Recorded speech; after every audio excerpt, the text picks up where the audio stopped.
He was 36 years old. A formal ceremony is underway at this moment in Baghdad to mark the official end of U.S. involvement in Iraq. And as you just mentioned, it does bring it to a formal close. Let's get right over to News Channel 5's Lauren Lapenzina, who's at the live desk with more on what is happening in Iraq as we speak. Lauren? John, Roxanne, good morning. Good morning, everyone. Really an historic moment that we're all going to witness here together this morning as the war in Iraq officially comes to a close. This is the formal ceremony here, live pictures. We have been watching this come in on our satellite feeds in the News Channel 5 newsroom all morning. It appears that just right now, as we speak, dignitaries are starting to file through and file in. You can see the soldiers there seated. An American flag, as you can see, still raised to the left side of your screen, the Iraqi flag there to the right side of your screen. Any moment now, as part of this ceremony, as it gets underway, the American flag, we understand, will be lowered as really a symbolic sign of the end of military operations there in Iraq. No one approaching the podium just yet, but I'm going to be standing by here at the live desk for most of this hour and dipping back in with you and showing you the highlights, showing you what's happening here at this very historic ceremony in Baghdad this morning.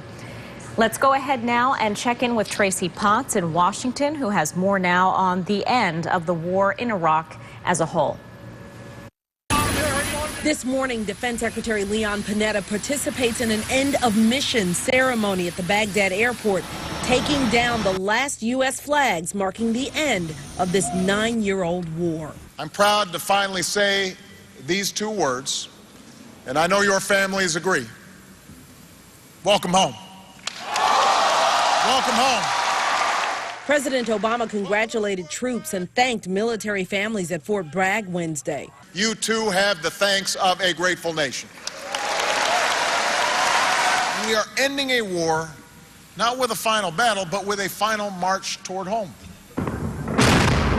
From the first airstrikes to the fall of Baghdad and years of insurgent attacks, nearly 4,500 Americans lost their lives. The U.S. brought democracy, but security is still a problem, and rebuilding is far from over. Senator John McCain accused the president of ordering the pullout based on politics, not national security, and criticized him for initially opposing the surge that led to victory. History will judge this president's leadership with the scorn and disdain that it deserves.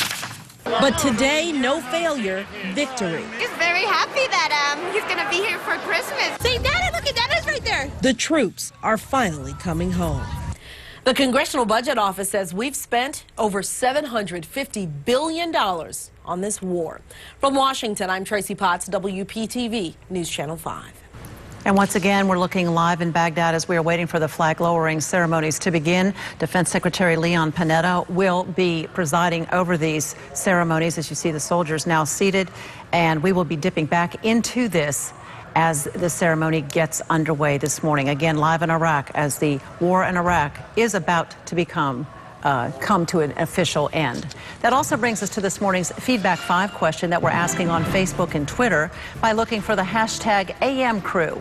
Was the war in Iraq worth the cost of money and U.S. lives? We'd like you to go to our Facebook page to vote and leave us your comments and input on this as well. As many as 20 miners were